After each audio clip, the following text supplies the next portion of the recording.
Hello प्यारे बच्चों, PW के अमेजिंग प्लेटफॉर्म पर आप सभी बच्चों का स्वागत है। मेरा नाम है रिंकू कौशिक। उम्मीद करता हूं आप सभी स्वस्थ होंगे, आप अपने एग्जाम की बहुत अच्छे से प्रिपरेशन कर रहे होंगे। थोड़ी सी तबीयत डाउन है तो सेशन अपना थोड़ा लो रहेगा, ठीक है। एनर्जी थोड़ी सी लो रहेगी तो सेशन की शुरुआत करते हैं बिना किसी देरी के, ठीक है। और मैं आपको पढ़ाने वाला हूं स्पेशल थ्योरी ऑफ रिलेटिविटी। आज का जो टॉपिक है वो है स्पेशल थ्योरी ऑफ रिलेटिविटी। शानदार टॉपिक, मजेदार टॉपिक, जितना पढ़ो उतना आनंद आए, ठीक है। अलग ही आनंद देने वाला टॉपिक। अक्सर बच्चों को बड़ा मजा आता है इसके अंदर, ठीक है। तो आज का हमारा यही सेशन है जिसपे हमें चर्चा करनी है, यानी एसटीआर को हमने पढ़ना है, यानी स्पेशल थ्योरी ऑफ रिलेटिविटी को हमें जानना है, समझना है, ठीक है। इसने सोचने की नजरिया ही बदल दिया, चीजें ही बदल दी। जो चीजें पहले हमारे लिए फिक्स हुआ करती थी वो चीजें इसने कहा कि वो चीजें फिक्स नहीं है। जैसे अगर मैं बात करूं इस लेंथ की, हम पहले मानते थे इस पेन की जो लेंथ है वो फिक्स है, वो ना इंक्रीज करेगी ना डिक्रीज करेगी। लेकिन जब हम किसी ऐसे फ्रेम से देखें जो स्पीड ऑफ लाइट की कंपेरेबल रफ्तार से चल रहा हो, और वहां पर जब हम इसको मेजर करने की कोशिश करेंगे तो हमें इस पेन की लेंथ में हमें क्या कहते हैं, चेंज देखने को मिलता है। यानी पहले हम लेंथ को फिक्स मानते थे, आगे चलकर यह पता चला कि लेंथ भी फिक्स नहीं है। ऑब्जेक्ट का मास है उसको भी हम बोलते थे कि जो ऑब्जेक्ट का मास है वो कांस्टेंट है। लेकिन अगर कोई ऑब्जेक्ट, ठीक है, यानी स्पीड ऑफ लाइट के कंपेरेबल स्पीड से चलती है, जब हम उसको मेजर करते हैं तो हमें अलग रिजल्ट देखने को मिलते हैं, यानी मास में भी हमें चेंजेस देखने को मिलता है। इसी प्रकार टाइम डायल्यूशन की भी बात की गई, ठीक है। तो अगर स्पेशल थ्योरी ऑफ रिलेटिविटी की अगर मैं बात करूं तो इसमें सबसे प्यारी बात एक एग्जांपल है, आप सभी ने बहुत सुना होगा, ट्विंस पैराडॉक्स, ठीक है। दो भाई होते हैं, दो भाई सेम उम्र के हैं, एक अर्थ पर है, एक किसी स्पेसशिप में है और वो स्पीड ऑफ लाइट से चल रहा है, ठीक है। तो भाई काफी टाइम इंटरवल के बाद वो वापस लौट के अर्थ पे आता है, तो दोनों भाई की एज में डिफरेंस देखने को हमें मिलता है। ये कैसे हुआ? यानी एक के लिए टाइम अलग रफ्तार से चल रहा है, दूसरे के लिए टाइम अलग रफ्तार से चल रहा है। तो ये सारा जो एक्सप्लेनेशन देता है वो हमारा एसटीआर देता है, यानी स्पेशल थ्योरी ऑफ रिलेटिविटी हमें ये एक्सप्लेनेशन देती है। साथ ही साथ एसटीआर जब हम पढ़ रहे थे तो यहां पर एक और बात निकल कर आती है कि कोई भी ऑब्जेक्ट जो है वो स्पीड ऑफ लाइट से ज्यादा तेज गति से चल ही नहीं सकता, ठीक है। यानी मैक्सिमम जो रफ्तार है वो स्पीड ऑफ लाइट के बराबर है, ठीक है। यानी इसी को हम मानते हैं, यानी इससे ज्यादा किसी भी ऑब्जेक्ट की रफ्तार नहीं होती। ये पोस्टुलेट्स है जो आगे मैं आपको बताने वाला हूं, जो आपको मैं पढ़ाने वाला हूं, और यहीं से सारी कहानी की शुरुआत होती है, ठीक है प्यारे बच्चों। और भाई साहब बहुत ही प्यारा हमारे पास ये थ्योरी है और इसको जरा पढ़ते हैं, चीजों को समझने की कोशिश करते हैं। आज हम पढ़ने वाले क्या क्या है उसको भी जरा देख लेते हैं। सबसे पहले हम फ्रेम ऑफ रेफरेंस की बात करेंगे। किसकी बात करेंगे मेरे प्यारे बच्चों? हम बात करने वाले हैं फ्रेम ऑफ रेफरेंस। अगर आपको एसटीआर पढ़ना है, स्पेशल थ्योरी ऑफ रिलेटिविटी पढ़नी है, तो फ्रेम ऑफ रेफरेंस के बिना कुछ होगा ही नहीं। तो हमारी कहानी जो है वो फ्रेम ऑफ रेफरेंस से स्टार्ट होगी। फिर हम बात करेंगे गैलीलियन ट्रांसफॉर्मेशन, फिर हम बात करेंगे लॉरेंस ट्रांसफॉर्मेशन। यानी आज का सेशन हमारा यहीं तक रहने वाला है। और एसटीआर के लगभग आपके मैं 5 सेशन लेने वाला हूं, और ये मान के चलो कि एसटीआर का जो क्वेश्चन आएगा वो आप एग्जाम में करके आएंगे। और मैं कह रहा हूं कि क्वेश्चन आपको मिलेगा ही मिलेगा। कोई भी एग्जाम हो वहां पर एसटीआर का एक क्वेश्चन आपको जरूर मिलता है। तो मैं आपको इतना जरूर कह के जा रहा हूं कि इन 5 सेशन के बाद आपके एसटीआर के जो क्वेश्चन है वो सारे अटेम्प्ट होंगे, आप अटेम्प्ट करके आएंगे और 5 नंबर का एक क्वेश्चन होगा, ठीक है। आपको आनंद आएगा, नंबर भी मिलने वाले हैं और पढ़ने में भी आपको मजा आने वाला है। तो बिना किसी देरी के आज के सेशन की अपन शुरुआत करते हैं मेरे प्यारे बच्चों, ठीक है। तो सबसे पहले हम बात जो जिक्र करेंगे वो करेंगे फ्रेम ऑफ रेफरेंस का, ठीक है। यानी किसके बारे में हम चर्चा करने वाले हैं? फ्रेम ऑफ रेफरेंस के बारे में चर्चा करने वाले हैं, क्योंकि हमारे पास जो फ्रेम ऑफ रेफरेंस है वो बहुत जरूरी है। जैसे मैं एग्जांपल के तौर पे बात बताऊं आपको कि आप एक प्लेटफॉर्म पे खड़े हैं, ठीक है, और आप गाड़ी को जाते हुए देख रहे हैं। तो भाई आपको गाड़ी किसी वी वेलोसिटी से जाती हुई दिख रही है, ठीक है। अब इसका प्रोसेस उल्टा कर दो, आप गाड़ी में बैठे हो और आप प्लेटफॉर्म को देख रहे हो, तो आपको गाड़ी रेस्ट पे दिखाई देगी, प्लेटफॉर्म आपको वी वेलोसिटी से पीछा जाता हुआ दिखाई देगा। यानी हम किस फ्रेम से देख रहे हैं वहां पर यह डिपेंड करता है। यानी पहला एग्जांपल मैंने आपको बहुत सिंपल एग्जांपल दिया जो सभी बच्चे ने महसूस किया होगा, ऑब्जर्व किया होगा कि जब हम प्लेटफॉर्म पे खड़े होते गाड़ी आई, हम गाड़ी का वेट कर रहे हैं तो गाड़ी आई, ठीक है, गाड़ी आई और गाड़ी जा रही है, हम क्या बोलते हैं कि गाड़ी जा रही है। अब मैं खड़ा हूं तो गाड़ी जा रही है मेरे सामने, ठीक है। वर्ड का भी बड़ा ही इंपॉर्टेंट है यहां पे। जीवन दैनिक चर्या में हम वर्ड्स को जो यूज करते हैं वो दिखाता हूं कि एसटीआर ही एक तरीके से। देखो गाड़ी जा रही है तो हमें कौन जाती हुई दिखाई दे रही है? गाड़ी। रेस्ट पर कौन है? प्लेटफॉर्म। तो गाड़ी हमें जाती हुई दिखाई दे रही है, ठीक है भाई। अब मैं उसी प्रकार में बात करता हूं, यहां पर किसकी बात करता हूं कि मैं गाड़ी में बैठा हूं, तो मैं कहूंगा कि प्लेटफॉर्म जा रहा है। अब मैं ये नहीं कह रहा गाड़ी जा रही है, प्लेटफॉर्म को देख के हम क्या बोलते हैं कि प्लेटफॉर्म जा रहा है, यानी गाड़ी हमारे लिए रेस्ट पे हो गई, प्लेटफॉर्म हमें मूव करता हुआ दिखाई दे रहा है। यानी हम डिपेंड करता है कि हम कहां से देख रहे हैं। जब प्लेटफॉर्म पे खड़े थे तो गाड़ी चलती हुई दिखाई दी, जब गाड़ी में बैठ के प्लेटफॉर्म को देखने लगे तो प्लेटफॉर्म चलता हुआ दिखाई दिया। तो फ्रेम ऑफ रेफरेंस से ही सारी चीजें, यानी एसटीआर भी हमारा सारा का सारा वो फ्रेम ऑफ रेफरेंस से ही डिपेंड करता है कि आप कहां से देख रहे हैं, ठीक है। तो भाई अब इसी कहानी को आगे बढ़ाते हैं, यानी फ्रेम ऑफ रेफरेंस से हम चीजों को समझते हैं।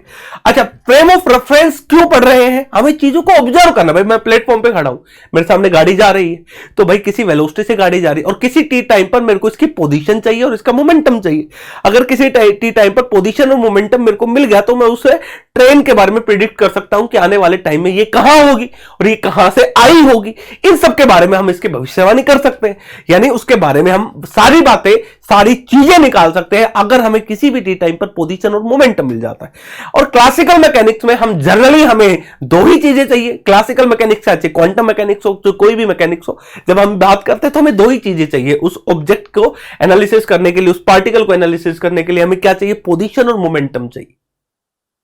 अगर किसी टी टाइम पर एग्जैक्ट पोजीशन और मोमेंटम मिला तो मेरे को उस सिस्टम से रिलेटेड हर चीज मिली। उस सिस्टम से रिलेटेड काइनेटिक एनर्जी में लिख सकता हूं, उस सिस्टम से रिलेटेड पोटेंशियल एनर्जी की मैं चर्चा कर सकता हूं, उस सिस्टम से टोटल एनर्जी की चर्चा कर सकता हूं। फिर मेरे को जो निकालना है वो निकाल सकता हूं कि अभी यहां है, आने वाले टी टाइम पर कहां होगी, आने वाले 2 घंटे के बाद कहां होगी, कहां से ये आई होगी, क्या इसमें वेलोसिटी होगी, वेलोसिटी डिक्रीज करेगी, इंक्रीज करेगी, जो भी हमें चीजें निकालनी है वो हम कैलकुलेट कर सकते हैं अगर किसी टी टाइम पर ये दो चीजें मिल गई। तो ये दो चीजें हमें चाहिए ना, हमें गाड़ी को यानी ट्रेन जो जा रही है उसको ऑब्जर्व करना है ना। तो ये दो चीजें निकालने के लिए हमने क्या किया? हमने एक सेट ऑफ एक्सिस बनाया। क्या बनाया? हमने एक सेट ऑफ एक्सिस बनाया और वो सेट ऑफ एक्सिस कैसा है? परपेंडिकुलर है। उस सेट ऑफ एक्सिस की सहायता से मैं किसी ऑब्जेक्ट की क्या निकाल सकता हूं? पोजीशन निकाल सकता हूं, मोमेंटम बता सकता हूं, यानी फ्रेम ऑफ रेफरेंस उसको हमने नाम दिया। यानी किसी भी ऑब्जेक्ट को आपको एनालिसिस करना है, यानी पोजीशन, आपको मोमेंटम चाहिए, तो यानी आपको एक फ्रेम चाहिए, यानी एक फ्रेम से आप चीजों को मेजर करेंगे। और एक फ्रेम में क्या होना चाहिए? एक फ्रेम के अंदर हमारे पास, अगर मैं बात करूं तो एक फ्रेम के अंदर हमारे पास ए सेट ऑफ एक्सिस होना चाहिए। ए सेट ऑफ एक्सिस, ये सेट ऑफ एक्सिस है हमारे पास। क्या है हमारे पास? सेट ऑफ एक्सिस है, यानी फ्रेम के अंदर हमारे पास सेट ऑफ एक्सिस होना चाहिए। अब ये सेट ऑफ एक्सिस यानी 3 एक्सिस हम लेते हैं, 3 डायमेंशन की हम बात करते हैं, तो यानी ये तीनों एक्सिस हैं, ये एक दूसरे के परपेंडिकुलर होने चाहिए। यानी सबसे पहले हमें फ्रेम ऑफ रेफरेंस डिफाइन करना पड़ेगा, यानी फ्रेम ऑफ रेफरेंस की सहायता से ही हम ऑब्जेक्ट की पोजीशन और मोमेंटम डिफाइन कर सकते हैं किसी भी टी टाइम पर। अब फ्रेम ऑफ रेफरेंस की डेफिनेशन क्या है? ए सेट ऑफ एक्सिस, ठीक है, which are perpendicular to each other, with the help of this set of axis we can define position and momentum at any time t. यानी किसी भी T time पर हम position और momentum को निकाल सकते हैं इन सेट ऑफ एक्सिस की सहायता से। तो वो हमारा पूरा ये सेट ऑफ एक्सिस, तीनों एक्सिस एक दूसरे के परपेंडिकुलर है, इस पूरे को ही हमने एक फ्रेम ऑफ रेफरेंस बोला। That is the frame of reference. यानी इस फ्रेम ऑफ रेफरेंस के रिस्पेक्ट में हम चीजों को ऑब्जर्व कर सकते हैं।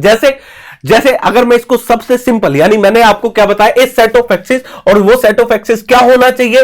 परपेंडिकुलर टू ईच अदर, यानी 3 एक्सिस होंगे हमारे पास। कितने एक्सिस होंगे? 3 एक्सिस होंगे। ये 3 एक्सिस हमारे पास होने चाहिए और तीनों के तीनों एक्सिस कैसे होने चाहिए? एक दूसरे पे परपेंडिकुलर होने चाहिए। जैसे एग्जांपल के तौर पे आप बात समझिएगा, मैं कहां खड़ा हूं? मैं खड़ा हूं प्लेटफॉर्म पर, और मैं किसको देख रहा हूं? ट्रेन को जाते हुए देख रहा हूं। तो ट्रेन को जाते हुए देख रहा हूं तो मैं प्लेटफॉर्म पे खड़ा हूं, तो मेरे को उस ट्रेन की पोजीशन मोमेंटम चाहिए। तो सबसे पहले मेरे को फ्रेम ऑफ रेफरेंस बनाना पड़ेगा। जहां मैं खड़ा हूं वहीं मैंने एक सेट ऑफ एक्सिस बना दिया जो कि एक दूसरे के परपेंडिकुलर है। ये मेरे पास क्या बन गया? एक्स एक्सिस, ये मेरे पास वाई एक्सिस, और ये क्या बना? Z axis. ये मेरा एक्स एक्सिस है भाई, ये मेरा एक्स एक्सिस, ये वाई एक्सिस और ये जेड एक्सिस। यानी मैंने सेट ऑफ एक्सिस इस प्रकार से डिफाइन किया, ये मेरे पास एक्स एक्सिस, ये मेरे पास वाई एक्सिस और ये मेरे पास जेड एक्सिस, और मैं प्लेटफॉर्म पे खड़ा हूं, यानी जहां ओरिजिन होगा वहीं मैं खड़ा हूं, यानी जहां मैं खड़ा हूं वहीं पे मैंने ओरिजिन माना अपने आप को। मैं यहां खड़ा हूं और ट्रेन मेरे सामने जा रही है, तो मैंने उसी पॉइंट को ओरिजिन माना और वहां पे मैंने 3 एक्सिस डिफाइन किया और तीनों परपेंडिकुलर है। अब इन 3 एक्सिस को जैसे डिफाइन किया उसी प्रकार मैं उसकी पोजीशन डिफाइन कर सकता हूं, यानी ट्रेन की पोजीशन क्या होगी, कोई कोऑर्डिनेट होंगे एक्स वाई जेड, जो भी कोऑर्डिनेट होंगे, ठीक है भाई, हम उसकी पोजीशन बता सकते हैं किसी भी टी टाइम पर, यानी किसी टी टाइम पर हम क्या बता सकते हैं, एक्स वाई जेड उसके पोजीशन बता सकते हैं, उसका मोमेंटम बता सकते हैं। ये सेट ऑफ एक्सिस जो बना और जो ओरिजिन, यानी सेट ऑफ एक्सिस बना जिसकी सहायता से हम पोजीशन मोमेंटम बता रहे हैं, तो इसी को हम क्या कहते हैं, फ्रेम ऑफ रेफरेंस। यानी अलग अलग फ्रेम से आप देखोगे तो आपको रिजल्ट भी अलग अलग मिलते हैं, ये भी कमाल की बात है। यानी अलग अलग फ्रेम से हम चीजों को मेजर करते हैं तो अलग अलग चीजें हमें देखने को मिलती है। और डिपेंड करता है फ्रेम कैसा है, इनर्शियल फ्रेम है कि non inertial frame of reference है, वो कैसा है। एग्जांपल के तौर पे आप, बहुत सिंपल एग्जांपल आपको समझाता हूं मैं इसके लिए, कि भाई आप सुबह उठे, कॉलेज के लिए आप निकले, आपने एक नोटबुक उठाई, बैग लेके नहीं जाते, आप नोटबुक लेके जाते हैं, वहीं उसी में आप नोट डाउन करते, जो भी आप बैग उठाया, आप कॉलेज के लिए निकले, मम्मी क्या कहेगी, भाई लड़का पढ़ने जा रहा है, बाहर निकले, पड़ोस वाली आंटी बैठी है जो हमेशा देखती रहती है कि कौन क्या कर रहा है, कौन इधर गया, कौन उधर गया, उसका काम ही यही है। एक आंटी ऐसी मिलेगी मोहल्ले में जिसको सारी खबर रही, तो जैसे आप बाहर निकले वो कहेगी ये गया भाई, ये जाके बस स्टैंड पे बैठेगा, दीवार पे इसको पढ़ना लिखना है नहीं, आवारा है। तो आंटी की नजर में कैसे आवारा, मम्मी की नजर में कैसे पढ़ने वाले बच्चे। तो अलग अलग फ्रेम से चीजें भी हमें अलग अलग मिलती है, तो वही बात है, तो वही चीजें हैं, ये भी हमारे पास एक तरीके से फ्रेम ऑफ रेफरेंस है, ठीक है। फ्रेम ऑफ रेफरेंस मैंने आपको सिंपल सरल भाषा में समझाने की कोशिश करी। जैसे मैं अगर प्लेटफॉर्म पे खड़ा होकर ट्रेन को देख रहा हूं तो ट्रेन मेरे को चलती हुई दिखाई दे रही है। अब मैं ट्रेन के अंदर बैठ के प्लेटफॉर्म को देख रहा हूं तो प्लेटफॉर्म मेरे को पीछे की तरफ चलता हुआ दिखाई दे रहा है, यानी अलग अलग फ्रेम से अलग अलग चीजें ऑब्जर्व हो रही है। यानी समझ में आई ना बात। चलो, ये हमारे पास that is the frame of reference. यानी फ्रेम ऑफ रेफरेंस क्या है, a set of axis which are perpendicular to a set of axes जिसमें 3 एक्सिस होंगे which are perpendicular to each other. With the help of these axes we can define position momentum at any time t of an object. किसी भी object का हम position और momentum define कर सकते हैं, ठीक है। उसे हम क्या कहते हैं, फ्रेम ऑफ रेफरेंस कहते हैं। तो ये हमारे पास क्या है, फ्रेम ऑफ रेफरेंस। और सिंपल सरल भाषा में कभी भी आपको किसी भी चीज को एनालिसिस करना है, मैं हूं ऑब्जर्वर, मैं चीजों को ऑब्जर्व करूंगा, आई एम द ऑब्जर्वर। यहां पर साइंटिस्ट मैं ही हूं, यानी साइंटिस्ट का मतलब क्या होता है कि भाई जो लैब में एक्सपेरिमेंट हो उसको ऑब्जर्व करे, तो ऐसे समझो।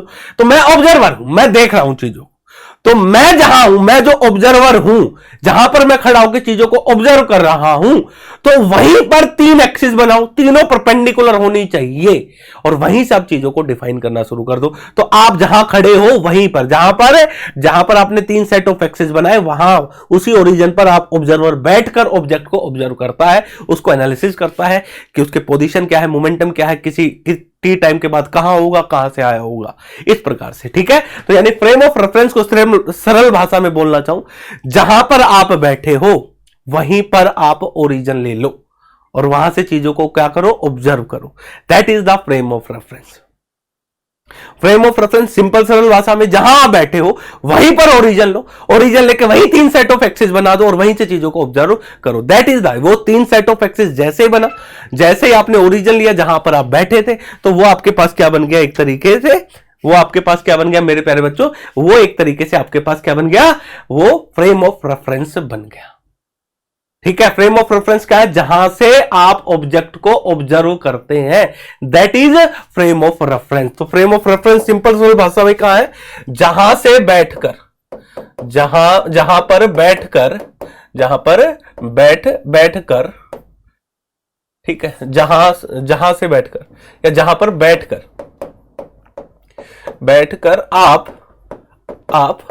आप ऑब्जेक्ट को ऑब्जर्व कर रहे हैं, आप ऑब्जेक्ट को ऑब्जर्व कर रहे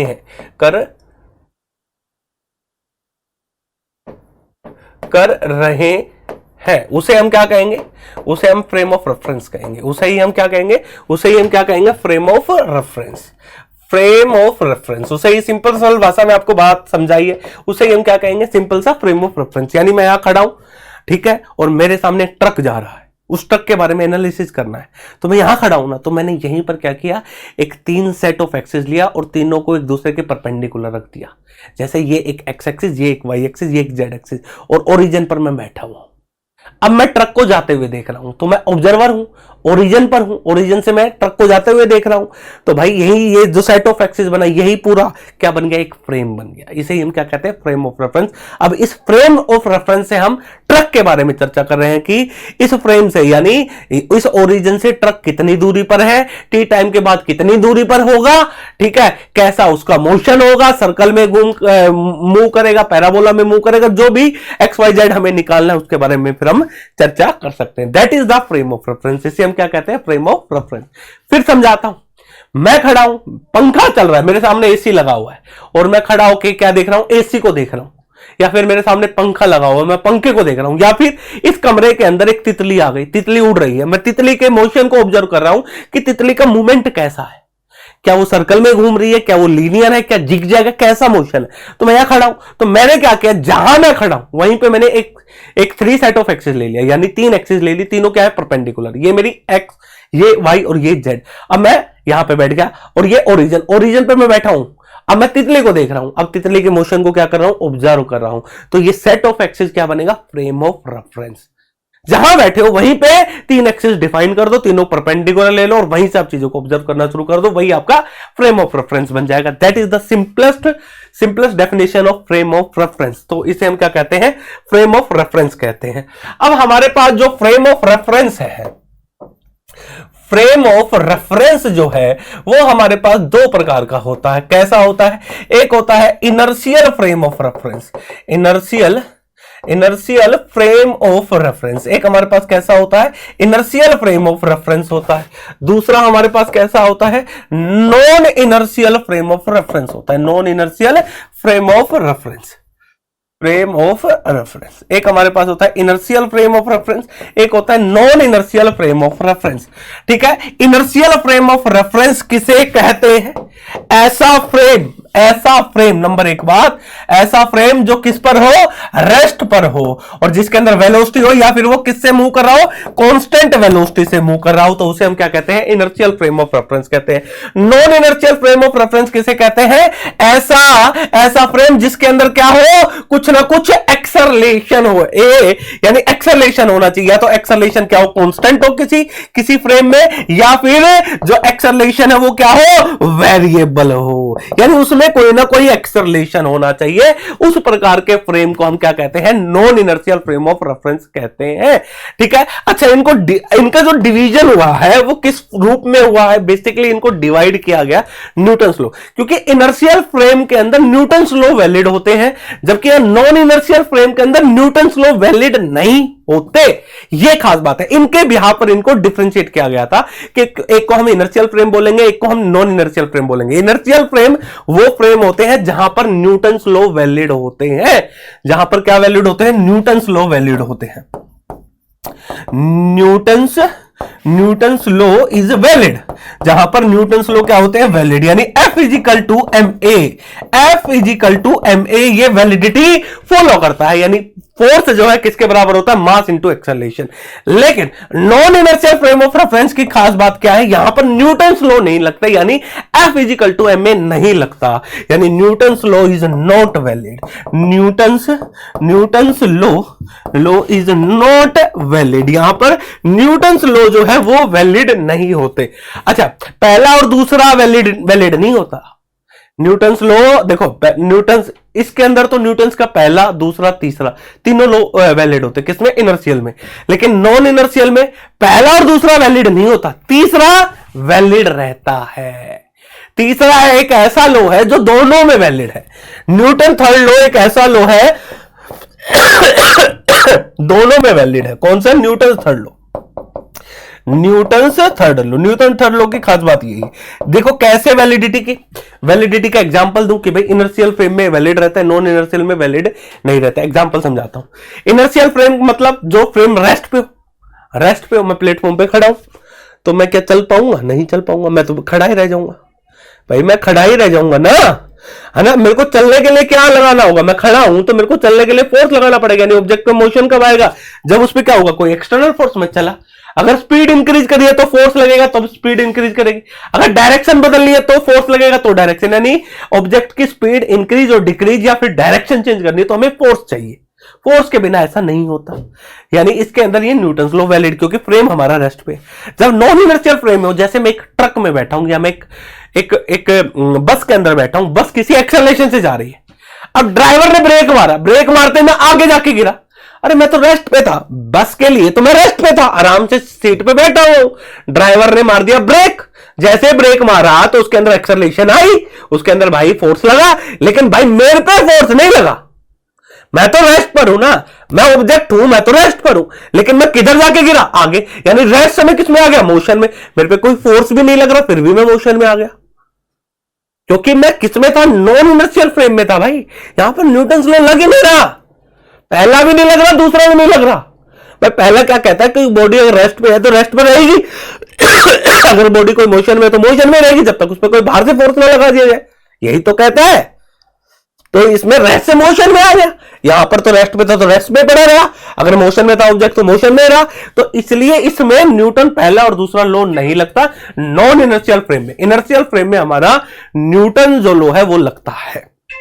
न्यूटन के तीनों लॉ लगते हैं, फर्स्ट, सेकंड एंड थर्ड। इसके अंदर केवल न्यूटन का हमारा कौन सा लॉ लगता है मेरे प्यारे बच्चों, न्यूटन का केवल थर्ड लॉ वैलिड है, नॉन इनर्शियल। पहला दूसरा वैलिडिटी नहीं है, ठीक है।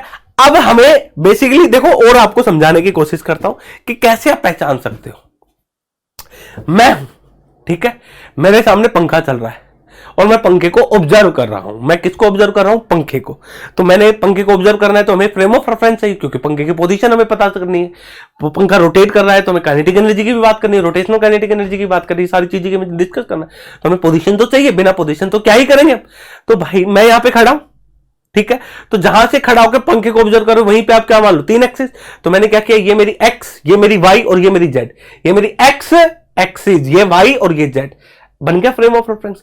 अब ये फ्रेम ऑफ रेफरेंस किस पे है, रेस्ट पे। मैं पंखे को देख रहा हूं, तो ये फ्रेम ऑफ रेफरेंस कैसा कहलाएगा, इनर्शियल। अब मैं कांस्टेंट वेलोसिटी से चलता हुआ पंखे को देख रहा हूं, तो ये भी फ्रेम ऑफ रेफरेंस कैसा कहलाएगा, इनर्शियल, क्योंकि इस फ्रेम की जो वेलोसिटी है वो क्या है, कांस्टेंट, ठीक है। तो ये फ्रेम कैसा कहलाएगा, इनर्शियल। लेकिन मैं किसी एक्सेलरेशन से जा रहा हूं, अब मैं पंखे को देख रहा हूं, तो मेरा जो फ्रेम ऑफ रेफरेंस कैसा कहलाएगा, नॉन इनर्शियल, ठीक है। और रिलेटिविटी के अंदर हम जो पढ़ने वाले हैं वो सारा इनर्शियल फ्रेम ऑफ रेफरेंस के बारे में पढ़ने वाले हैं।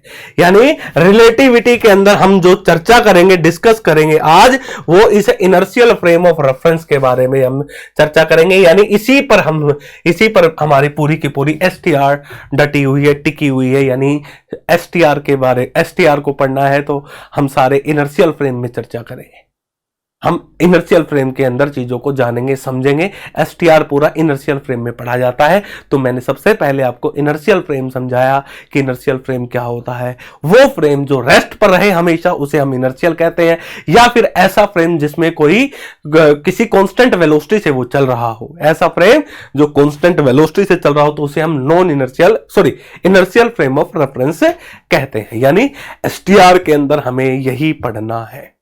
यानी एसटीआर जब हम पढ़ेंगे तो हमारे पास 2 प्रकार के फ्रेम होंगे। एक फ्रेम हमारा, 2 फ्रेम होंगे। एक फ्रेम ये है, ठीक है भाई साहब, हमने लिया, ये मान लो, ठीक है, एक्स, चलो ऐसे ले लेते हैं, एक्स वाई और ये जेड, ठीक है, या फिर सिंपल 2 ही ले लेते हैं, 2 एक्सेस से डिफाइन कर लेते हैं, ठीक है। ये लो एक्स, चलो y, और ये हमारे पास क्या है, z।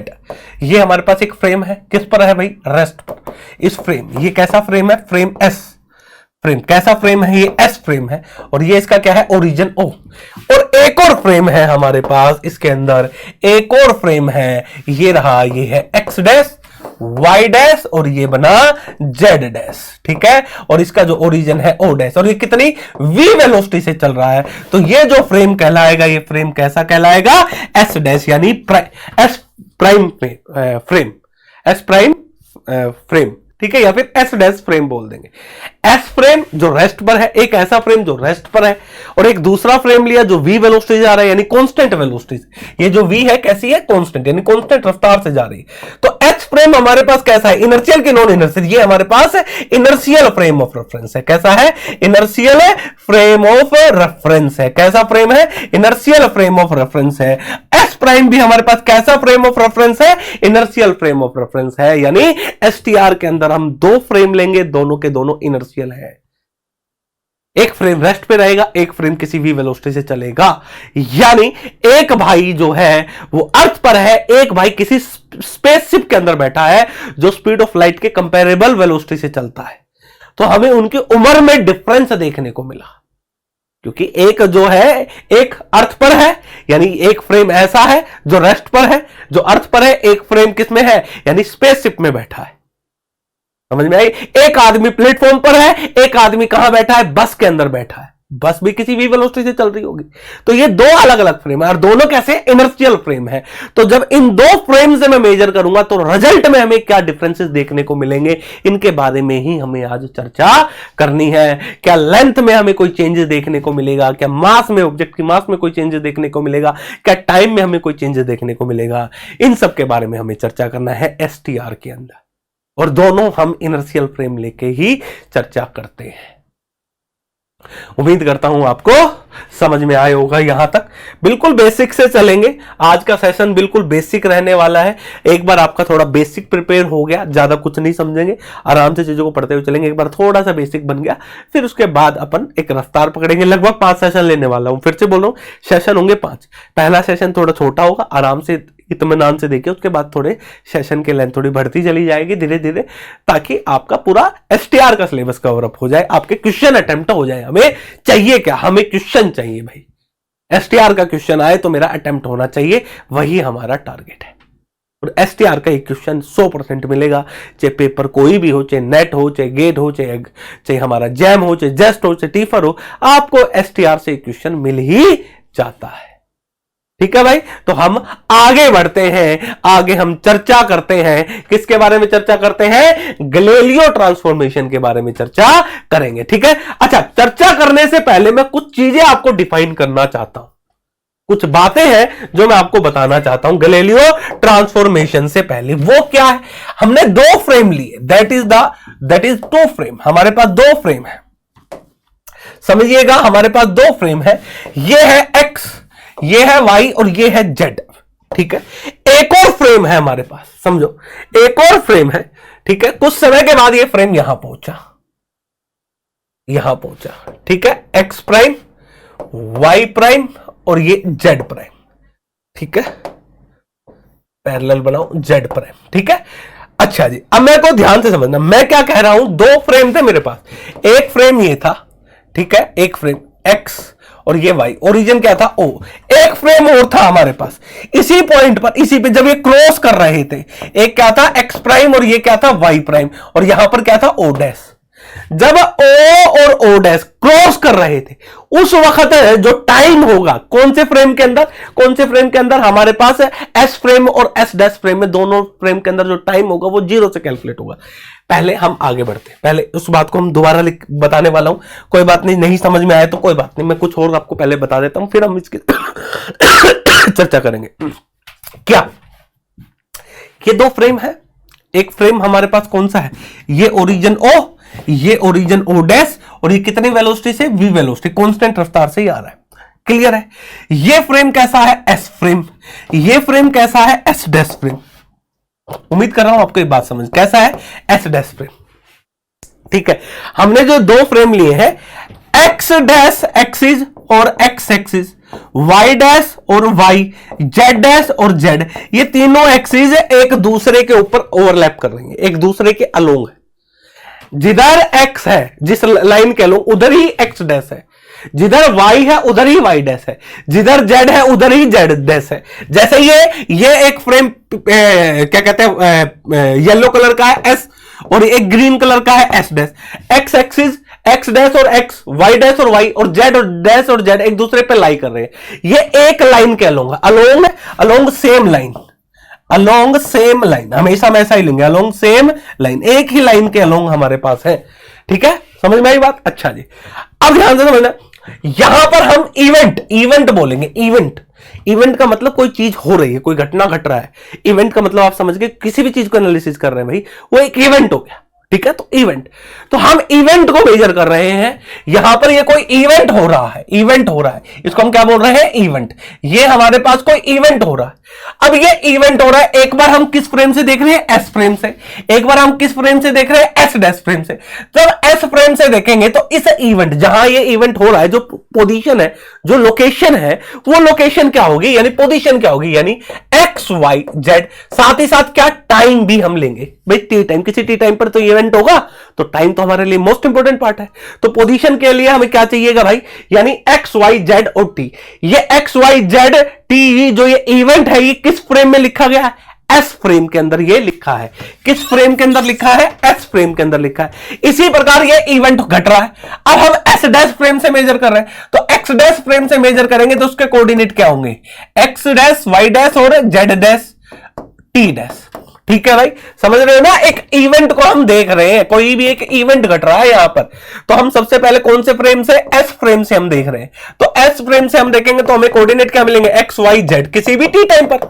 भाई इसे यहां पर कोई आदमी देख रहा है ना, यहां से बैठ के, तो उसके पास घड़ी तो होगी, उसकी घड़ी में किसी टी टाइम पर ये इवेंट हो रहा होगा, उसकी पोजीशन ये और टी टाइम पर ये इवेंट हो रहा है। ठीक है, अब कोई आदमी ओ डैश फ्रेम में बैठ गया, कहां पर बैठा है? ओ डैश पर। ओ डैश पर बैठ के देख रहा है, और ये फ्रेम भी वेलोसिटी से चल रहा है। तो इस फ्रेम में जब इसको देखेगा, इवेंट घट रही है ना, तो इस फ्रेम से इसकी कुछ ना कुछ लोकेशन तो होगी। किस फ्रेम से? एस डैश फ्रेम से। तो भाई लोकेशन क्या होगी? वो होगी x dash, y dash, z dash और टी डैश। टी डैश यानी यहां पर ओ डैश पर बैठा, उसके पास भी तो घड़ी है, वो अपनी घड़ी में देख रहा है, उसके अकॉर्डिंग टाइम क्या है? T dash. यहां पर बैठ के देख रहा है, उसके अकॉर्डिंग टाइम क्या है? टी। भाई ये वी वेलोसिटी से फ्रेम चल रहा है, तो उसका टाइम अलग होगा, वी डैश। ठीक है, तो ये इवेंट समझा रहे हैं कि कोई भी एक इवेंट है तो वो अलग अलग फ्रेम से ऑब्जर्व किए गए हैं, तो अलग अलग फ्रेम से ऑब्जर्व करूंगा तो कोऑर्डिनेट भी अलग अलग मिलेंगे। तो position, coordinate and time, S frame से, ये एस डैश फ्रेम से, दैट इज द इवेंट। ये आपको समझाया। अच्छा, इस एस डैश फ्रेम में एक आदमी बैठा है, सॉरी एस फ्रेम में एक आदमी बैठा है, एस डैश फ्रेम में एक दूसरा आदमी बैठा है। तो दोनों के पास घड़ी अलग अलग है ना, तो इसका टाइम अलग दिखाएगा जिसको हमने टी बोला, ओ डैश का टाइम अलग दिखाएगा जिसको हमने टी डैश बोला। तो भाई इन दो घड़ी को सिंक्रोनाइज कब करेंगे? कब ये सिंक्रोनाइजिंग स्टेट में होंगे कि भाई उस वक्त दोनों में टाइम सेम हो। उसे हम समझते हैं सिंक्रोनाइजेशन में, जब ओ डैश एंड ओ क्या है? जब क्रॉस करे, O dash and O crossing, जब दोनों के दोनों वो क्रॉस कर रहे होंगे, उस वक्त इनमें जो टाइम होगा, यानी ओ डैश में जो टाइम होगा वो भी जीरो, और ओ में जो टाइम होगा वो भी जीरो। सर ये बात थोड़ी कम समझ में आई, समझो भाई। जैसे ये फ्रेम है हमारे पास, एक्स वाई, पॉइंट क्या है? कैसा फ्रेम है? एस फ्रेम है। अब यहां पर एक और फ्रेम है, वाई डैश, एक्स डैश, और ये फ्रेम वी वेलोसिटी चल रहा है। अब ये क्या है? O dash. यानी ओ डैश और ओ जब सेम पॉइंट पर है, ओरिजिन दोनों जब एक दूसरे के बिल्कुल जड़ में है, यानी यहां से ये मूव करना स्टार्ट हुए, यानी ओ डैश और ओ जो ओरिजिन है, जब वो एक दूसरे के यानी सेम पॉइंट पर है, यानी ये यहां से जस्ट मूव करना, जब ये मूव करना, यानी जब ओ डैश ओ को क्रॉस कर रहा था, उस वक्त दोनों में टाइम हम क्या मानेंगे? जीरो। यानी ऐसे ओ डैश फ्रेम में भी टाइम क्या होगा? घड़ी में जीरो, और इसमें भी हमने टाइम क्या माना? जीरो। दैट इज द, यानी यहां पर घड़ी हमारे सिंक्रोनाइजिंग स्टेट में है, यानी हम t इजिकल टू जीरो यहां पर ले सकते हैं। t इजिकल टू जीरो दोनों वॉच में कब ले सकते हैं? यानी एस फ्रेम में और एस डैश फ्रेम में, दोनों वॉच में t जीरो कब बनेगा? जब ओ डैश ओ को जस्ट क्रॉस कर रहा होगा, जब वो क्रॉस कर रहा होगा, उसी वक्त दोनों में हम t बराबर जीरो होगा, दोनों में हम t बराबर जीरो लेके चीजों को कैलकुलेट कर सकते हैं। उम्मीद करता हूं ये बात आपको समझ में आई कि t, देखो जब दोनों फ्रेम, ये एक फ्रेम एस है, ये एस डैश है, ठीक है, हमारा ऑरेंज कलर का है, जब दोनों यहां पर थे तो दोनों का टाइम क्या था जब यहां पर थे, तो दोनों का टाइम था टी डैश भी 0 लिया था, टी भी 0 लिया था। अब धीरे धीरे आगे बढ़ रहा है, कोई इवेंट घट रहा है, मैंने इस फ्रेम से देखा तो टाइम कितना हुआ टी, इस फ्रेम से देखा तो टाइम क्या हुआ टी डैश। अब यहां पर टाइम में हमें चेंजेस देखने को मिल रहा है, ये हम आगे समझेंगे। बस आपको मैं ये पहले बेसिक समझा रहा हूं, क्योंकि जब हम लॉरेंस ट्रांसफॉर्मेशन की बात करेंगे तो वहां हमें टाइम में बदलाव दिखेगा। दोनों की घड़ी अलग अलग टाइम मेजर करेगी। एस फ्रेम की घड़ी अलग टाइम मेजर करेगी, एस डैश फ्रेम की घड़ी अलग टाइम मेजर करेगी। तो दोनों का जो टाइम है वो सिंक्रोनाइजेशन कब होगा, जब ओ डैश ओ को क्रॉस कर रहा होगा, उस वक्त हम कह रहे हैं कि टी डैश भी 0 मान लो और टी भी 0 मान लो। उसके बाद ये आगे बढ़ गया तो इनके बीच में टाइम में भी डिफरेंस आया। जब हम लॉरेंस ट्रांसफॉर्मेशन की बात करेंगे तो वो हमें टाइम में डिफरेंस दिखाई देगा। ठीक है, तो चलो भाई गैलीलियो ट्रांसफॉर्मेशन की चर्चा कर लेते हैं। तो सबसे पहले हम क्या पढ़ लेते हैं, गैलीलियो ट्रांसफॉर्मेशन। ये बेसिक इंफॉर्मेशन थी कि इवेंट क्या होता है, उसकी पोजीशन और टाइम। ठीक है, ये पोजीशन और टाइम किसके रिस्पेक्ट में, एस फ्रेम के रिस्पेक्ट में, एस डैश फ्रेम के रिस्पेक्ट में अलग मिलेगा। ठीक है, टी डैश 0 और टी 0 कब होगा, जब ओ डैश ओ को क्रॉस कर रहा होगा जब हमारा ये 0 होगा। ठीक है, ओ डैश क्रॉसिंग ओ। ठीक है, उस वक्त ये हमारा दोनों में टाइम हम 0 मान सकते हैं। लेकिन जैसे जैसे ये फ्रेम आगे बढ़ता चला जाए, क्योंकि वी वेलोसिटी से इस आदमी, देखो मैं आपको क्या समझा रहा हूं, ओ डैश और ओ दोनों सेम पॉइंट पर है। ठीक है, एक आदमी एस फ्रेम में बैठा है, एक आदमी एस डैश, दोनों ने घड़ी बांध रखी, दोनों का टाइम हमने 0 सेट कर दिया बराबर, दोनों का टाइम बराबर सेट कर दिया। अब हम इस घड़ी, ये तो रेस्ट पर है, इसकी घड़ी, इस घड़ी के घड़ी में देखेंगे टाइम कितना बचा, किसी इवेंट को देखेंगे तो टी। अब इस घड़ी में देखेंगे तो टाइम क्या होगा, टी डैश। तो अलग अलग टाइम होगा दोनों को सेट हमने बराबर कब किया, जब ओ डैश और ओ एक ही पॉइंट पर थे। मैं बार बार बोल रहा हूं ठीक है, चलो हम गैलीलियो ट्रांसफॉर्मेशन की बात करते हैं। ठीक है, अच्छा गैलीलियो ट्रांसफॉर्मेशन ठीक था, हमारे पास कोई दिक्कत नहीं थी गैलीलियो ट्रांसफॉर्मेशन, लेकिन गैलीलियो ट्रांसफॉर्मेशन की एक लिमिट थी। ये जो लो स्पीड ऑब्जेक्ट होते हैं ना, उनके लिए तो ये ट्रांसफॉर्मेशन परफेक्ट था, कोई दिक्कत नहीं थी। जब हम हाई स्पीड ऑब्जेक्ट की बात करते हैं ना, तो इस ट्रांसफॉर्मेशन में आने लगी दिक्कत, और कुछ ये चीजें समझा भी नहीं पाया। तो वहां से सारी चीजें, वहां से दोबारा से सोचने को मजबूर किया गया, और वहीं से फिर हमारे लॉरेंस ट्रांसफॉर्मेशन की बात हुई, लॉरेंस ट्रांसफॉर्मेशन की चर्चा हुई। ठीक है, ये ड्राबैक थे गैलीलियन के, और वहां से फिर लॉरेंस आया। कैसे आया वो हम बात कर लेते हैं। चलो भाई पहले हम गैलीलियन ट्रांसफॉर्मेशन को समझते हैं। वही हमारे पास दो फ्रेम, ठीक है भाई, ये है एक्स, ये है वाई, ओरिजिन ओ। ठीक है, एक दूसरा फ्रेम ये ले लिया हमने, ठीक है, x dash y dash, origin O dash कोई इवेंट है, दैट इज द इवेंट। ये हमारे पास क्या है, इवेंट है। ठीक है भाई, बहुत बढ़िया इवेंट। अब एस फ्रेम से हम देख रहे हैं, कहां से देख रहे हैं, एस फ्रेम से। एस फ्रेम से देखेंगे तो एक्स वाई जेड, और उस घड़ी में टाइम क्या है, टी। फिर हम एस डैश फ्रेम से देख रहे हैं तो x dash y dash z dash, time क्या है, टी डैश। ठीक है, ये हमारे पास है। अब जो ये एस डैश फ्रेम है, ये वी वेलोसिटी से जा रहा है। ये फ्रेम कैसा है, एस, ये फ्रेम कैसा है, एस डैश, दोनों कैसे, इनर्शियल फ्रेम। ठीक है, क्लियर भाई, बहुत बढ़िया। इनके कोऑर्डिनेट में हमें रिलेशन लिखना है, इनके पोजीशन के बीच में। तो हम कैसे लिखेंगे भाई, ये कोई ऑब्जेक्ट है ना, ये कोई लोकेशन है, दैट इज द, ये कोई हमारे पास लोकेशन है। अच्छा, ओरिजिन से ये कितनी दूरी पर है, ओरिजिन से ये कितनी दूरी पर है, ओरिजिन से अगर मैं बात करूं, एक्स दूरी पर है, ये टोटल दूरी। बहुत बढ़िया। अब ये ओ डैश यहां से स्टार्ट हुआ था ना मूव, और ये वी वेलोसिटी आया था, तो भाई इसमें टी टाइम में कितनी दूरी ट्रेवल करी होगी, भाई ये फ्रेम चल रहा है ना, तो टी टाइम में इसने कितनी दूरी ट्रेवल करी होगी, बताओ जरा, वीटी। ठीक है, इसके ओरिजिन से ये कितनी दूरी पर है, ये हमारे पास कितनी है, एक्स डैश। तो मैं एक्स को क्या लिख सकता हूं, x is equal to x dash plus में वीटी, ये आया पहला। ठीक है, वाई डैश में देखो, वाई कोऑर्डिनेट, वाई के लोग थोड़े मूवमेंट है, जितना वाई होगा उतना ही वाई डैश होगा, यानी Y is equal to Y dash, और Z is equal to Z dash, और T is equal to T dash. ये हमारे पास जो ट्रांसफॉर्मेशन है इसे हम क्या कहते हैं, गैलेलियन ट्रांसफॉर्मेशन कहते हैं। तो यानी गैलेलियन ट्रांसफॉर्मेशन को अगर मेरे को लिखना हो तो मैं क्या लिख रहा हूं, x prime is equal to, यानी एक्स डैश ये उधर ले गया, एक्स माइनस वी टी, ठीक है, y prime is equal to y, z prime is equal to z, t prime is equal to t. देखो भाई y और z में क्यों बराबर नहीं है, जितना y भाई y के अंदर थोड़ी मूव कर रहा है, जितना ये y कोऑर्डिनेट y डैश होगा उतना ही तो ये y कोऑर्डिनेट होगा, ये तो दोनों सेम होंगे ना, जितना z डैश होगा उतना ही z होगा। भाई मूव तो केवल इधर कर रहा है ना, और दोनों में टाइम एक तरीके से जीरो, क्योंकि हम यहां पर जो ये v है, v is very small, v is very small, जो हमारे पास वेलोसिटी वो बहुत छोटी है, तो दोनों में भी हमें टाइम एक तरीके से सेम देखने को मिलता है। That is the Galileo transformation. ये जो इक्वेशंस आई हैं, इन इक्वेशन को हम कहते हैं गैलीलियो ट्रांसफॉर्मेशन। इस इक्वेशन को हम क्या कहते हैं, गैलीलियो ट्रांसफॉर्मेशन। इसे हम क्या कहते हैं, इसे हम कहते हैं Galilean transformation. That is the Galilean transformation. ये कैसी इक्वेशन है, गैलीलियन ट्रांसफॉर्मेशन है। बहुत बढ़िया भाई, ठीक है।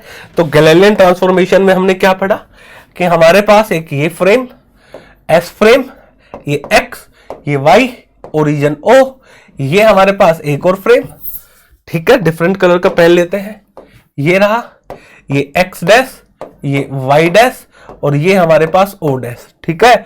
और ये इवेंट हो रहा है एक्स वाई जेड और टी टाइम, और यहां पर x dash, y dash, z dash और टी डैश, ठीक है। ये हमारे पास आया जब हमने यहां से मेजर कर रहे हैं, एक तो ओ से मेजर कर रहे हैं, एक ओ डैश से मेजर कर रहे हैं। तो गैलीलियो ट्रांसफॉर्मेशन हमारे पास क्या आया, x dash is equal to x minus we T, Y dash is equal to Y, Z dash is equal to Z, और T dash is equal to T. ये हो गया।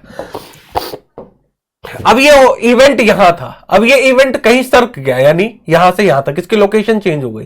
तो एस फ्रेम के अकॉर्डिंग लोकेशन क्या बनेगी, x plus d x, y plus d y, और ये हमारे पास आएगा z plus d z, z plus d z, और ये हमारे पास टी प्लस डी टी। भाई टाइम भी तो चेंज होगा घड़ी के अंदर, होगा कि नहीं होगा, होगा। अब हमें चाहिए क्या, वेलोसिटी चाहिए। क्या चाहिए हमें, वेलोसिटी चाहिए। तो हम क्या निकालेंगे यहां से, हम निकाल रहे हैं वेलोसिटी। तो वेलोसिटी देखो भाई, वेलोसिटी हमारे पास क्या होगी बताओ जरा, वी एक्स हमारे पास क्या होगी, D X by D T, अरे यार वी वाई क्या होगी, D Y by D T, simple सी बात है। और वी जेड क्या होगा, जेड कंपोनेंट वेलोसिटी का D Z by D T. भाई डी एक्स एक्स एक्सिस में गया डी टी टाइम में, डी वाई गया डी टी टाइम में, डी जेड गया डी टी टाइम में, ये हो गया। अब हमें चाहिए वी एक्स डैश, तो ये क्या बनेगी, D x dash by D T, यही तो बनेगी। इसी प्रकार हमें चाहिए वी वाई डैश, तो ये क्या बनेगी, d y dash by D t, और हमें ये क्या चाहिए, वी जेड डैश, तो ये क्या बनेगी, D Z dash by D T. अब देखो भाई वाई डैश वाई के बराबर है, वाई डैश किसके बराबर है, वाई के, तो इसको क्या लिख सकते हैं, d Y by D t. तो ये हमारे पास क्या बन गया, वी वाई, ठीक है। ये हमारे पास क्या बन गया, D Z by D T, यानी इसको भी हम क्या लिख सकते हैं, वी जेड, यानी जेड के अलोंग एस फ्रेम में जो वेलोसिटी होगी वही एस फ्रेम में होगी, ठीक है। वाई के along S frame, S dash frame में जो वेलोसिटी होगी वही एस फ्रेम में होगी, यहां से ये बात आई। अब एक्स का देखो, एक्स की वो रही, तो यानी डी बाई डी टी, यहां पर हम रखेंगे एक्स माइनस वी टी, तो ये हमारे पास क्या आएगा, D X by D T, यानी वी एक्स माइनस वी। तो ये हमारे पास आया, यानी वेलोसिटी कंपोनेंट अभी हमारे पास यहां से निकला, क्या आया, वी एक्स डैश बराबर वी एक्स माइनस वी। इसी प्रकार हमारे पास आया वी वाई डैश बराबर वी वाई, इसी प्रकार वी जेड डैश बराबर वी जेड, ठीक है। अब हम साथ ही साथ यहां पर लिख रहे हैं एक्सेलरेशन, क्या लिख रहे हैं, एक्सेलरेशन। एक्सेलरेशन देखो भाई, ए एक्स देखो मैं सीधा लिख रहा हूं, ठीक है, यानी ए एक्स डैश किसके बराबर होगा भाई, इसको डिफरेंशिएट करेंगे डीवी एक्स बाई डी है, तो हम जब इसको डिफरेंशिएट करेंगे तो वी तो कांस्टेंट है, यानी ए एक्स, ए वाई डैश ए वाई, ए जेड डैश ए जेड। यानी यहां से एक बात समझ में आई जब इस एक्सेलरेशन को देखने लगा, क्या देखने लगा कि जो एक्सेलरेशन एस फ्रेम में है ऑब्जेक्ट का, वही एक्सेलरेशन एस डैश फ्रेम में है। यानी न्यूटन्स लॉ जो एस फ्रेम में वैलिड है वही Newton's law S dash frame में वैलिड है। यानी कि इन दोनों फ्रेम के अंदर, इन दोनों फ्रेम यानी F is equal to M A और हमारे पास F dash is equal to M A dash, दोनों में ही न्यूटन्स लॉ सेम आ रहा है, सेम आ रहा है। यानी यहां से एक बात निकली कि जो न्यूटन्स लॉ यानी दोनों में यानी जो नेचर के जो लॉ है वो चेंज नहीं हो रहे, यानी नेचर के लॉ इनवेरिएंट है। Laws of nature is invariant in all inertial frame of reference. यहां से एक बात निकल कर आई जब मैंने गौर किया, वो क्या किया कि laws of nature, laws of nature is invariant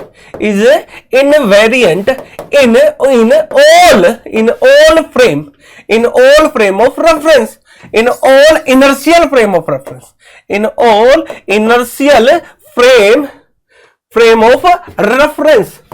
of reference, यानी जितने भी इनर्शियल फ्रेम ऑफ रेफरेंस है उनमें जो नेचर्स के लॉ है उसमें चेंज नहीं हो रहा, यानी वो चेंज नहीं होते, चाहे वो एस फ्रेम हो चाहे वो एस डैश फ्रेम हो। यहां से एक और बात निकल के आई।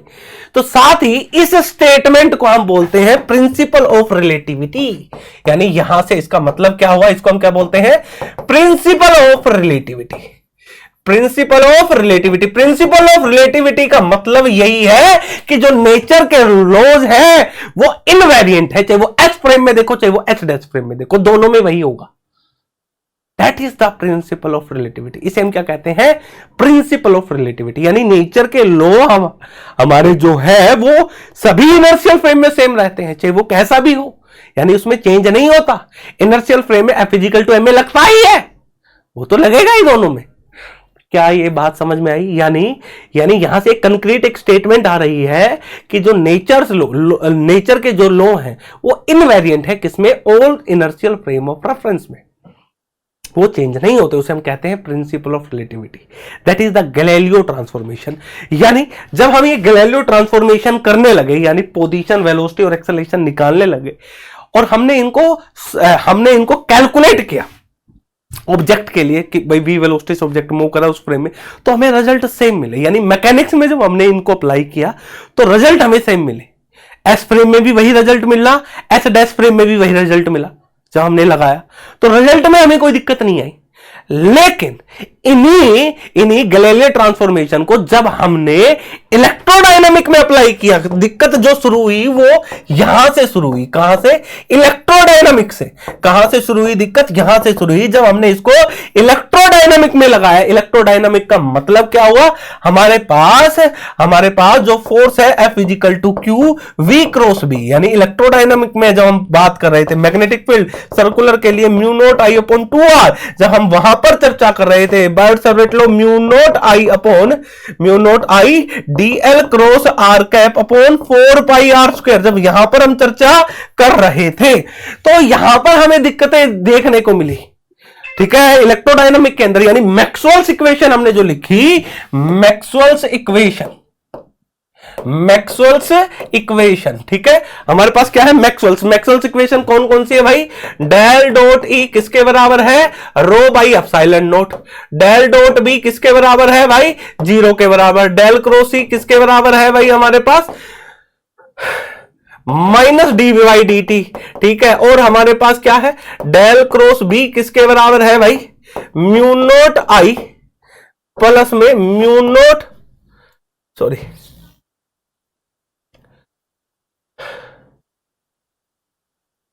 डेल क्रॉस बी हमारे पास क्या आ जाएगा यहां से? म्यू नॉट जे प्लस में, क्या ही लिख रहे हैं अपन, ऐसे लिख देते हैं यार, del cross H is equal to J. ठीक है, जे, और ये हमारे पास आ गया था जे, और ये जेडी डिस्प्लेसमेंट करंट। ठीक है, जेडी। ठीक है, ये हमारे पास। अब मैं आपको एक बात बताना चाह रहा हूं। मैं क्या बताना चाह रहा हूं, जब हम ये मैक्सवेल्स इक्वेशन में जब हम लगाने लगे तो एस फ्रेम में अलग रिजल्ट आया और एस डैश फ्रेम में हमारे पास अलग रिजल्ट आया। मेन बात यहां फंसी। तो अपन, ये हमारी मैक्सवेल इक्वेशन थी। जब इनको रीअरेंज करके इनका रिजल्ट निकाला गया, इन इक्वेशंस को जो आपने पढ़ा है, जब हम इसको रीअरेंज करके निकालते हैं तो हमारे पास जो वैल्यू आई वो ये आती है म्यू नॉट एप्सिलॉन नॉट, और ये किसके बराबर 3 × 10⁸ मीटर पर सेकेंड। ये हमारे पास रफ्तार है, ये किसकी थी? स्पीड ऑफ लाइट, यानी स्पीड ऑफ लाइट, यानी ये हमारे पास रफ्तार आई स्पीड ऑफ लाइट। ठीक है भाई। अच्छा, कमाल की बात यह है कि जब हम कैलकुलेट कर रहे हैं इलेक्ट्रोडायनामिक में, तो जब हम एस फ्रेम से देखते हैं तो अलग रिजल्ट मिलता है, एस डैश फ्रेम से देख रहे हैं तो अलग रिजल्ट मिलता है। यानी यहां पे चीजें कॉन्ट्राडिक्ट नहीं कर रही। यानी स्पीड ऑफ लाइट की अगर मैं बात करूं, जैसे ही वैक्यूम के अंदर मैं बात कर रहा हूं स्पीड ऑफ लाइट की, मैं बेसिकली यहां पे स्पीड ऑफ लाइट की जिक्र किया गया। ये मैक्सवेल्स इक्वेशन है, इनको रीअरेंज करके हमने स्टडी किया। जब हम देखेंगे तो जो स्पीड ऑफ लाइट है हमारे पास, तो एस फ्रेम में अलग आएगी और एस डैश फ्रेम में अलग आएगी। क्यों? क्योंकि रिलेशन ये रहा भाई, v dash x is equal to v x minus v. तो यानी इस फ्रेम में स्पीड ऑफ लाइट अलग है और इस फ्रेम में स्पीड ऑफ लाइट अलग है, यानी दोनों फ्रेम में स्पीड ऑफ लाइट हमारी अलग अलग आ रही है। अगर मैं गैलीलियन ट्रांसफॉर्मेशन के अकॉर्डिंग जाता हूं और मैं स्पीड ऑफ लाइट को मेजर करता हूं एस फ्रेम और एस डैश फ्रेम से, तो स्पीड ऑफ लाइट की जो वैल्यू है उसमें डिफरेंस देखने को मिलता है। ये रिलेशन है, ये बता रहा है, ये रिलेशन हमें बता रहा है भाई, ये रिलेशन हमें बता रहा है, यानी ये अलग अलग वैल्यू जाएंगी। तो यहां से सारा मामला गड़बड़ा गया। या तो हमारा जो हमने ये जो बात लिखी थी ना, ये कौन सी बात लिखी थी हमने? यहां पर हमने एक स्टेटमेंट बना के एक बात लिखी थी, कहां गई? Laws of nature is invariant in all inertial frame. या तो ये गलत है, या तो भाई जो लॉज ऑफ नेचर है वो अलग अलग फ्रेम में अलग अलग होगा, अगर स्पीड ऑफ लाइट अलग आ रही है तो। या तो ये गलत है, या फिर ये गैलीलियो ट्रांसफॉर्मेशन है, इसमें कोई दिक्कत है। दो ही बात पॉसिबिलिटी है। या फिर जो स्पीड ऑफ लाइट है वो अलग अलग फ्रेम में अलग अलग वैल्यू देता है, या तो यह सही है भाई, या तो गैलीलियो ट्रांसफॉर्मेशन ठीक है। गैलीलियो ट्रांसफॉर्मेशन ठीक है तो इसका मतलब लॉज ऑफ नेचर जो है वो इनवेरिएंट है, यानी प्रिंसिपल ऑफ रिलेटिविटी करेक्ट है। अगर गैलीलियो ट्रांसफॉर्मेशन ठीक है तो प्रिंसिपल ऑफ रिलेटिविटी भी ठीक है। इसका मतलब है इन दोनों फ्रेम में जो लाइट की स्पीड है, जो रफ्तार, वो अलग अलग आनी चाहिए। यही तो बात होगी। लेकिन यहीं से सारा डिस्कस शुरू हुआ, यहीं से नई चीजें निकल कर आए, नए कॉन्सेप्ट निकल कर आए और नए एक्सपेरिमेंट हुए। ठीक है, माइकलसन मोरले एक्सपेरिमेंट आपने खूब पढ़ा होगा, वो इसी के बारे में डिस्कस करता है। फिर वहां से कहानी कही गई, क्योंकि मैं माइकलसन मोरले एक्सपेरिमेंट आपको नहीं पढ़ाने वाला, उसका रिजल्ट मैं नहीं बताने वाला, सीधे अपन काम पे आते हैं, हमारे एंड पे आते हैं, यानी लॉरेंस ट्रांसफॉर्मेशन पे आते हैं। तो फिर वहां से आइंस्टाइन जी आए, उन्होंने कहा कि जो स्पीड ऑफ लाइट है वो इनवेरिएंट है, यानी स्पीड ऑफ लाइट वैक्यूम के अंदर क्या है? इनवेरिएंट, ना तो इंक्रीज कर सकती ना डिक्रीज कर सकती, वो कांस्टेंट है वैक्यूम के अंदर, चाहे किसी फ्रेम से लो, चाहे आप एस फ्रेम से लो, एस डैश फ्रेम से लो। यहीं से हमारी एसटीआर की नींव पड़ी, यहीं से हमारी स्पेशल थ्योरी ऑफ रिलेटिविटी की नींव पड़ी, यही एसटीआर के लिए यहीं से पोस्टुलेट है। माइकलसन मोरले एक्सपेरिमेंट के बाद क्या रिजल्ट निकाल कर कहा गया, यानी हमारे पास पोस्टुलेट्स दिए गए।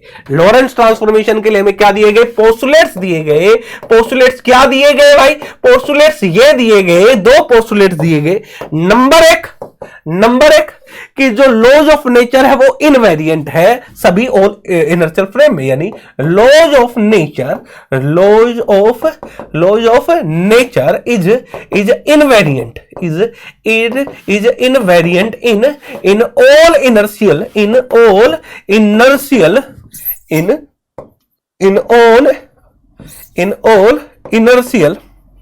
in all inertial frame of reference, यानी लॉज ऑफ नेचर जो है वो इनवेरिएंट है।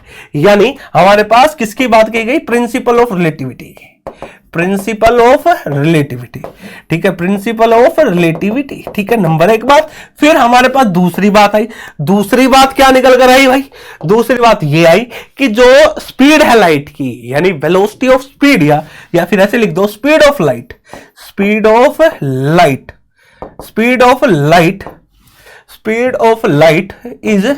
Is invariant. Speed of light is invariant in all inertial frame of reference. In all inertial frame of reference.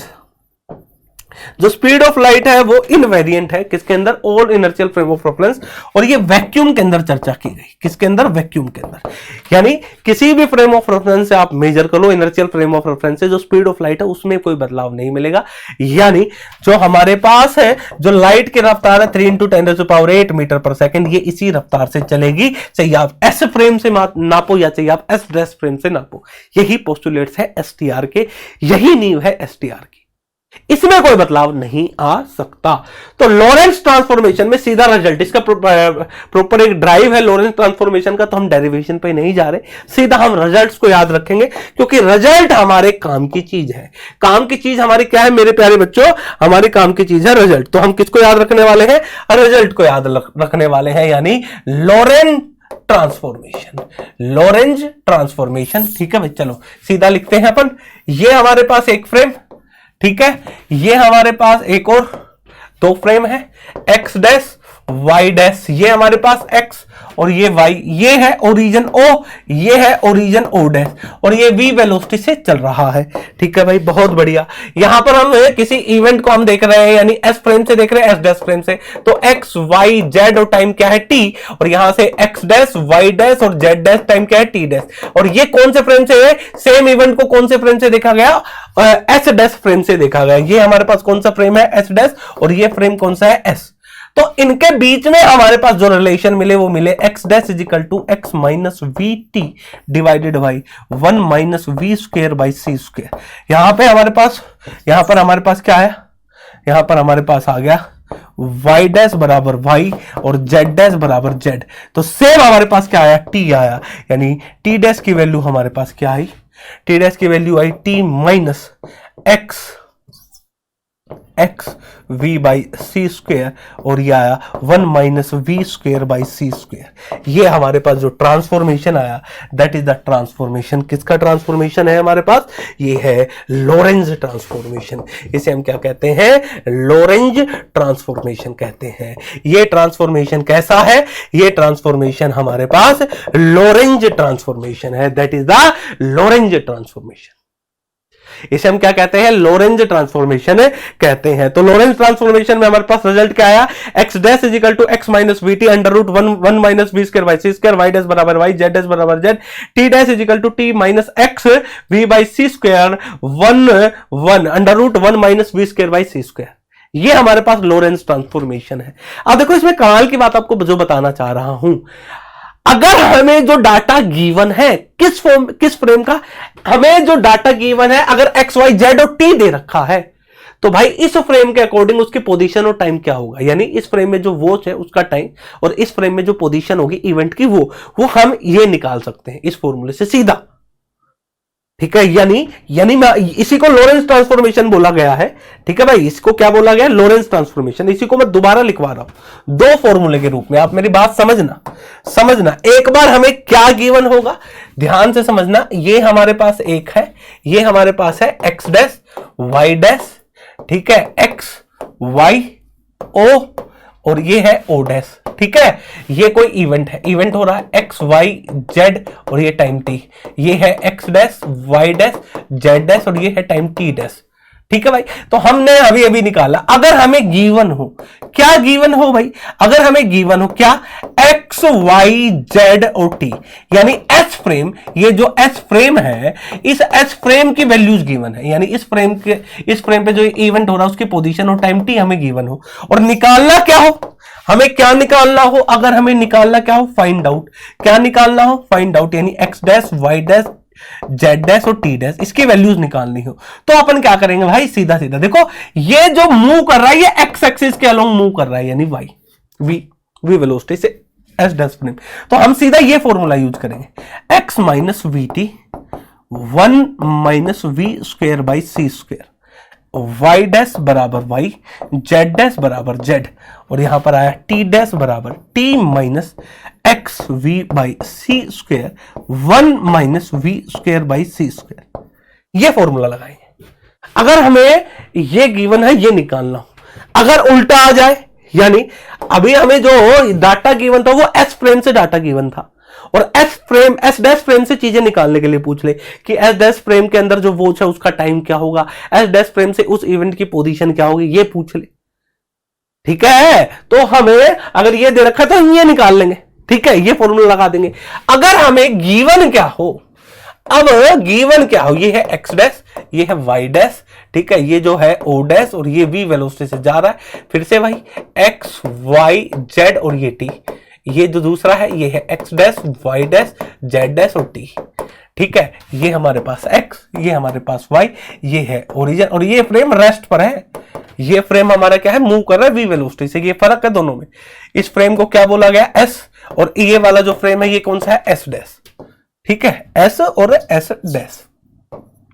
अब हमें गिवन क्या, अगर हमें गिवन क्या हो, गिवन हमें दे रखा है एक्स डैश वाई डैश और जेड डैश और टी डैश हमें गिवन हो, निकालना क्या हो, फाइंड आउट। क्या निकालना हो भाई, अगर हमें फाइंड आउट पूछे कि एक्स वाई जेड और टी निकालना हो तो हम कैसे निकालेंगे, सीधा सीधा है भाई, ये भी लगा के निकाल सकते हैं लेकिन हम सीधा याद रखते हैं ना फॉर्मूला। तो भाई देखो, जहां पर एक्स डैश है वहां एक्स आ जाएगा, जहां पर टी है वहां पर वीटी आ जाएगा। अब हम किस फ्रेम से देख रहे हैं, इस फ्रेम से देख रहे हैं ना, क्योंकि ये डाटा गिवन है, ये वैल्यूज निकाल रहे हैं। तो इस फ्रेम से देखेंगे ना, तो इस फ्रेम से देखूंगा तो मेरे को जो ये फ्रेम है वी वेलोसिटी से जाता हुआ दिखाई देगा। भाई इधर इधर जाता हुआ, तो जहां पर v है वहां पर माइनस वी से मल्टीप्लाई कर दो, बस यही करना है हमें। यानी हमें अब उसी फॉर्मूले में एक्स डैश की जगह एक्स लिखेंगे, एक्स की जगह एक्स डैश, फिर माइनस क्या बन गया, plus v t dash 1 minus we square by C square.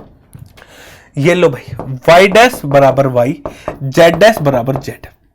अब लो टी, टी यहां पर आ गया टी डैश प्लस में x, x dash v by C square divided by 1 minus we square by C square. ये फॉर्मूला लगा दे। ये हमारे पास गैलीलियो ट्रांसफॉर्मेशन है भाई।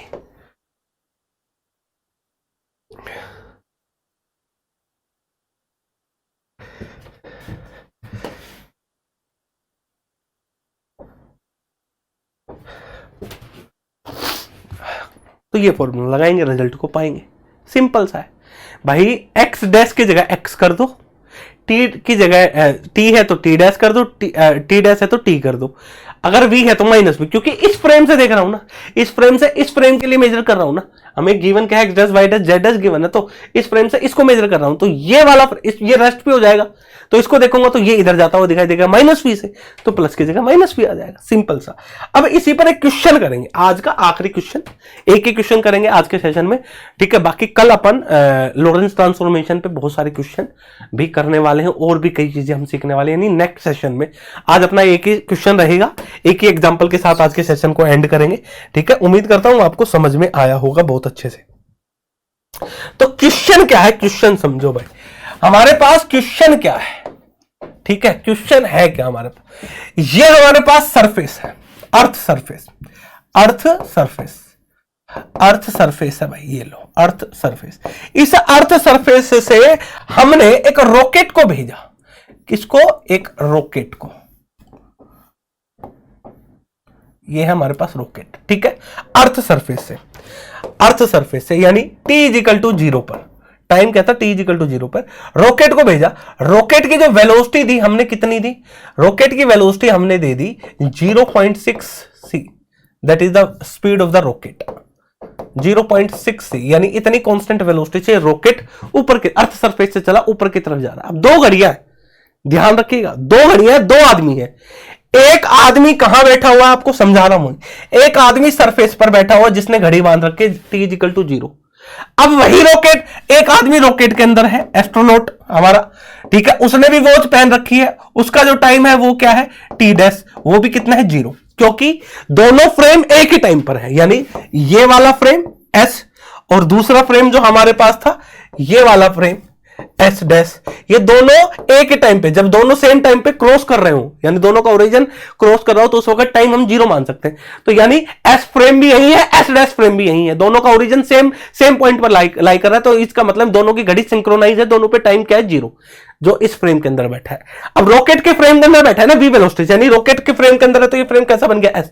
एक आदमी ग्राउंड पर है, एक आदमी रॉकेट में है, समझ में आ गई बात? ठीक है भाई। अब क्या किया, ये रॉकेट ने उड़ान भरी, आसमान में उड़ा और ये रॉकेट यहां गया इस पर्टिकुलर हाइट पर।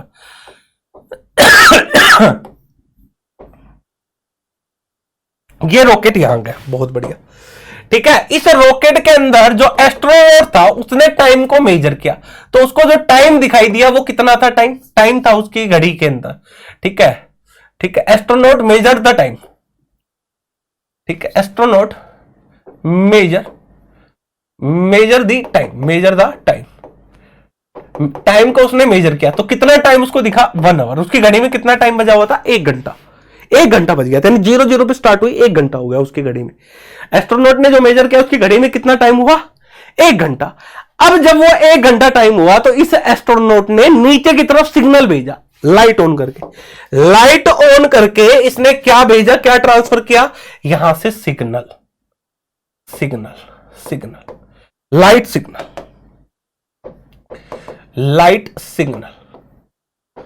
सिग्नल सेंड किया। ठीक है, तो क्वेश्चन क्या है, क्वेश्चन सुनिएगा, क्वेश्चन क्या है, eight what time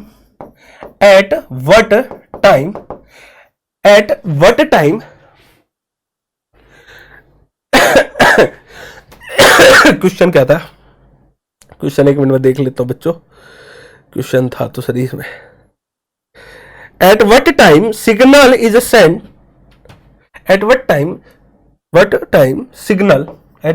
signal is sent by the astronaut। ठीक है, at what time signal is sent according to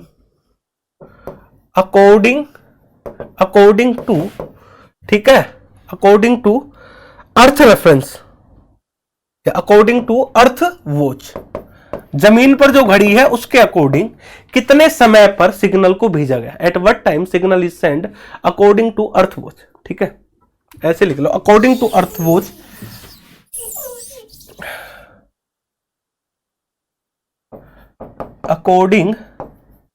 according to earth watch, धरती पर जो घड़ी है उसके according to earth watch, at what time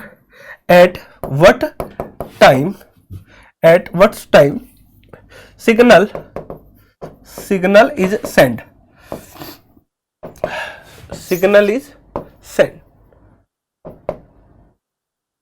ठीक